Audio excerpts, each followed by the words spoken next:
Hello friends, I am Rinku and welcome to our channel tricky study for you. Friends, आज की इस class में हम लोग नागपुरी के सिलेबस में जो निबंध मेंशन किया गया है उसमें फर्स्ट निबंध है अमर सेनानी शेख भिखारी। इसके बारे में आज हम लोग डिटेल से पढ़ेंगे। फ्रेंड्स, मैंने इसका यहाँ हिंदी अनुवाद किया है तथा इसमें जो भी इम्पोर्टेंट फैक्ट है उसको मैंने एट इट इज नागपुरी में ही मेंशन किया है ताकि आप लोगों को अच्छे से समझ में आए। चूँकि हमें एग्ज़ाम देना है, नागपुरी का ऑब्जेक्टिव में इसका क्वेश्चन रहेगा, तो इसके जो क्वेश्चन रहेंगे वो नागपुरी में ही रहेंगे, इसलिए मैंने यहाँ नागपुरी का भी यूज किया है। अगर आप इसका नोट्स चाहते हैं, जेएसएससी सीजीएल का अगर आप कंप्लीट नोट्स चाहते हैं तो आपको 5 तारीख तक ओनली 1000 में प्रोवाइड करवाई जा रही है। आपको टोटल 10 PDF अवेलेबल करवाई जाएगी, जिसमें कि इसका जो है कंप्लीट सिलेबस को कवर किया गया है। अगर आप इसे परचेज करना चाहते हैं तो दिए गए कॉन्टैक्ट नंबर पर आप लोग कॉन्टैक्ट कर सकते हैं। तो चलिए स्टार्ट करते हैं। और अगर आप ये सभी नोट्स को अच्छे से पढ़ लेते हैं तो आपको बुक भी पढ़ने की आवश्यकता नहीं है, क्योंकि अभी टाइम भी बहुत कम है। 15 तारीख से फॉर्म भी फिलअप होना स्टार्ट हो जाएगा और आई थिंक 2 से 3 मंथ में एग्ज़ाम भी हो जाएगा। अगर आप इस नोट्स को अगर अच्छे से आप पढ़ लेते हैं तो आपको कोई भी बुक पढ़ने की आवश्यकता नहीं पड़ेगी।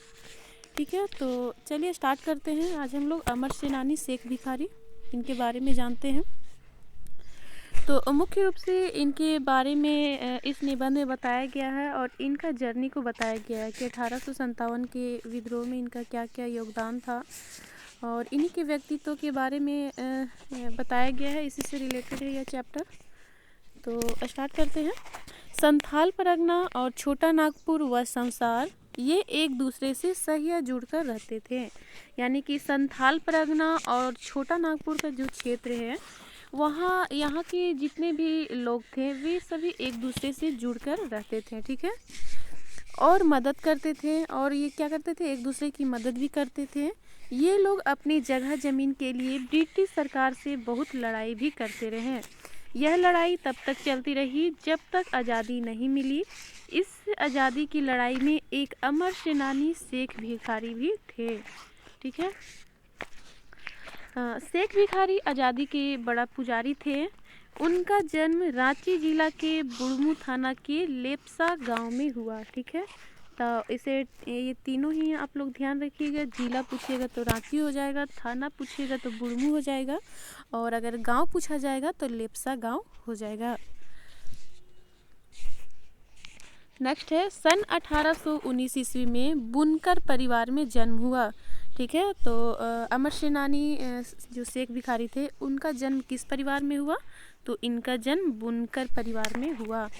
उस समय रांची आज जैसे बड़ा शहर नहीं था, इसलिए उनका बचपन जो है वह गांव में ही बीता। वे थोड़ा बहुत पढ़ाई किए। ये बचपन से ही बहुत चालाक और होनहार थे। इनके बारे में कहा जाता है होनहार वीरवान के होत चिकने पात। क्या कहा जाता है इनके बारे में, तो होनहार वीरवान के होत चिकने पात। Very very important. तो इसमें पूछा जा सकता है कि होनहार वीरवान के होत चिकने पात यह किन के बारे में कहा गया है, तो यह शेख भिखारी के बारे में कहा गया है। शेख भिखारी अपना पुरखौती काम बुनकरी में रुचि नहीं रखे और पहलवानी सीखे। ठीक है, वे बुनकरी में इंटरेस्ट नहीं रखे और क्या सीखे, पहलवानी सीखे। वह सिपाही बन गए। उसके बाद क्या बन गए, सिपाही बन गए। 1839 ईस्वी के आसपास ये एक कोरी बछर यानी कि 20 वर्ष। ठीक है, एक कोरी बछर के हो गए, यानी कि ये 20 वर्ष के हो गए। छोटा नागपुर राज्य में रातू के महाराजा साहेब कर दरबार में सिपाही बन गए। ठीक है, कहाँ सिपाही बन गए, तो छोटा नागपुर राज्य के रातू के महाराजा साहेब के दरबार में जो है सिपाही बन गए। अपना काम सही से करने के कारण ही वह थोड़े ही दिन में ऊंचे पोस्ट पर चले गए। शेख भिखारी तलवार यानी कि तलवार चलाने में बहुत तेज थे। ठीक है, तलवार यानी कि तलवार। शेख भिखारी किस कला में निपुण थे, तो तलवारबाजी में ये निपुण थे। वे ब्रिटिशर्स को भगाना चाहते थे और अपने राज्य व देश को आज़ाद कराना चाहते थे। इसलिए वे रातू महाराज के यहाँ नौकरी छोड़कर आज़ादी का पुजारी बड़कागढ़ का ठाकुर विश्वनाथ शाही की सेना में ऑफिसरी पद पर बहाल हुए। ठीक है, इसके तो विश्वनाथ शाही के। कुछ समय में ही वह बड़कागढ़ की ठाकुर साहेब के सेनापति बन गए। अब उसके बाद देखते हैं 1857 का विद्रोह पूरा भारत में फैल गया, जिसमें छोटा नागपुर के रांची के वीरमन भी अपना योगदान बढ़ चढ़ के दिए। वीरमन यानी कि वीर लोग। ठीक है, यहाँ की जो वीर थे, स्वतंत्रता सेनानी थे रांची के, वे भी इसमें बढ़ चढ़ के जो है अपना योगदान देते हैं, जिसमें प्रमुख नाम इस निबंध में दिया गया है वीर बाकुंठा ठाकुर, विश्वनाथ सहदेव, पांडे गणपत राय के साथ साथ शेख भिखारी। ठीक है, तो इसमें नाम आपसे पूछा जा सकता है कि रांची के कौन कौन से जो वीर थे जिन्होंने बढ़ चढ़ के इस लड़ाई में अपना योगदान दिया। तो वीर बाकुंठा ठाकुर, विश्वनाथ सहदेव, पांडे गणपत राय और शेख भिखारी। शेख भिखारी दूरदर्शी, चतुर और उत्साही जवान थे। तो पूछा जा सकता है कि शेख भिखारी जो है वह कैसे जवान थे। तो वे दूरदर्शी थे, चतुर थे और उत्साही जवान थे। 1857 की क्रांति में वे अपने सभी साथी को लेकर रामगढ़ छावनी के ऊपर चढ़कर बैठ गए। चुट्टूपाली घाटी को अपना अड्डा बनाए। किस क्षेत्र को अपना अड्डा बनाए? तो चुट्टूपाली घाटी को। रामगढ़ छावनी को अपना बस में कर लिए।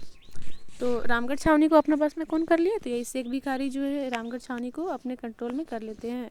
शेख भिखारी ऐसे जवान थे जो केवल रांची ही नहीं बल्कि सिंहभूम तक के क्षेत्र में गजराज जैसे दहाड़ने लगे। ठीक है, शेख भिखारी ऐसे जवान थे जो कि केवल रांची में ही नहीं बल्कि सिंहभूम तक जो है अपना क्षेत्र जो है विस्तार किए और वहाँ भी गजराज यानी कि हाथी की जैसा जो है दहाड़ने लगे। वे अपने विश्वासी साथियों के साथ मिलकर चाईबासा के डिप्टी कमिश्नर और दुमका के एसडीओ को मार दिए या मरवा दिए। यानी कि ये क्या करते हैं? तो ये अपने जो विश्वासी इनके जो साथी थे उनके साथ मिलकर चाईबासा के जो डिप्टी कमिश्नर और दुमका के एसडीओ थे उसको जो है मिलकर मार देते हैं। ठीक है, इतिहास गवाह है कि शेख भिखारी अपने ये सभी क्षेत्रों में झंडा फहराए। वहाँ से घूम कर आने के बाद रांची में सन 1857 ईस्वी के 1 से 7 नवंबर तक वे लोग ऐतिहासिक विजय मनाए। ठीक है, कब से कब तक वे लोग रांची में ऐतिहासिक विजय मनाते हैं? तो 1 से 7 नवंबर तक। रामगढ़ छावनी पर चढ़ाई और अपना हार को देखकर अंग्रेज जो है वह बौखला उठते हैं। तुरंत ही वह ब्रिटिश सरकार को अपना फरमान जारी करते हैं और अपना फरमान जारी कर दानापुर के गोरापल्टन लाव लश्कर के साथ रामगढ़ जो है भेजे। जब जो ब्रिटिश थे वह घबरा जाते हैं और क्या करते हैं? अपना गोरापल्टन यानी कि अपनी अंग्रेजी सेना को भेजते हैं रामगढ़ के क्षेत्र में। शेख भिखारी को ये बात अपने गुप्तचर से मिलती है। शेख भिखारी को जो है ये सभी खबर अपने गुप्तचरों से मिल जाती है। वे अपनी सेना तैयार कर रामगढ़ में डट गए व चारों ओर घेराव कर दिए। वे क्या करते हैं? जब उन्हें पता चल जाती है कि जो अंग्रेजी सेना है जो आ रही है, तो ये लोग भी अपनी सेना को तैयार करते हैं और डट जाते हैं। सड़क के रास्ते को जाम कर दिए। शेख भिखारी के परम विश्वासी टिकैत उमराव सिंह थे। शेख भिखारी के परम विश्वासी कौन थे? तो टिकैत उमराव सिंह थे। जनरल मैकडोनाल्ड ने इसे भी खतरनाक विद्रोही करार कर दिए। ठीक है, जो जनरल मैकडोनाल्ड थे वे शेख भिखारी के साथ साथ किसे खतरनाक विद्रोही करार दिए? तो टिकैत उमराव सिंह को। ठीक है, रामगढ़ में अंग्रेज व शेख भिखारी व उनकी सेना में खूब लड़ाई हुई। तो अंग्रेज और शेख भिखारी के सेनाओं के साथ किस क्षेत्र में लड़ाई हुई? तो रामगढ़ के क्षेत्र में। इनके सेना के पास अंग्रेजों के जैसा औजार नहीं था किंतु उमंग जोश भरपूर था। शेख भिखारी जो है उनके पास अंग्रेजों के जैसा औजार तो नहीं था लेकिन उनमें जोश जो है भरपूर था। इस युद्ध में 7 जनवरी 1858 ईस्वी में घायल अवस्था में शेख भिखारी पकड़े गए। शेख भिखारी जो है 7 जनवरी 1858 ईस्वी को घायल अवस्था में जो है पकड़े जाते हैं और 8 जनवरी 1858 ईस्वी को चुट्टूपाली घाटी में एक पेड़ के डाली में शेख भिखारी और टिकैत उमराव को फांसी दे दी गई। क्या होता है, 8 जनवरी 1858 ईस्वी को चुट्टूपाली घाटी में एक पेड़ के डाली में शेख भिखारी और टिकैत उमराव सिंह को फांसी दे दी जाती है। इनके परम स्नेही व आज़ादी के दीवाने कुर्बान अली को 14 साल की सज़ा हुई। ठीक है, जो टिकैत उमराव सिंह थे और शेख भिखारी थे, इन्हीं के जो परम स्नेही व आज़ादी के दीवाने जो थे कुर्बान अली, इन्हें कितने साल की सज़ा हो जाती है, तो इन्हें 14 साल की सज़ा होती है। भारत माँ का सच्चा सपूत 40 बछर कर उम्र में शहादत पाले, यानी कि शेख भिखारी जो थे उन्हें ही भारत माँ का सच्चा सपूत कहा गया है। वे 40 साल की उम्र की अवस्था में जो है शहादत पाएँ, यानी कि शहीद हो गए। इनके वंशज अभी भी और मांझी थाना क्षेत्र में रहते हैं। तो शेख भिखारी के जो वंशज है वो अभी भी किस क्षेत्र में रहते हैं, तो और मांझी थाना के क्षेत्र में रहते हैं। लेकिन यह बहुत दुख की बात है कि उनके याद में कोई भी स्मारक नहीं है।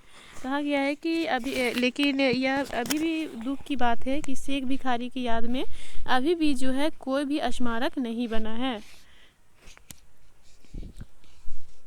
15 अगस्त 1947 को भारत आज़ाद हुआ, तो इसमें यही वीर सपूत लोगों का कर चलते ही हुआ। 15 अगस्त को भारत हम लोग का आज़ाद हुआ, तो उसमें कहीं ना कहीं ये सभी वीर सपूतों का योगदान रहा है।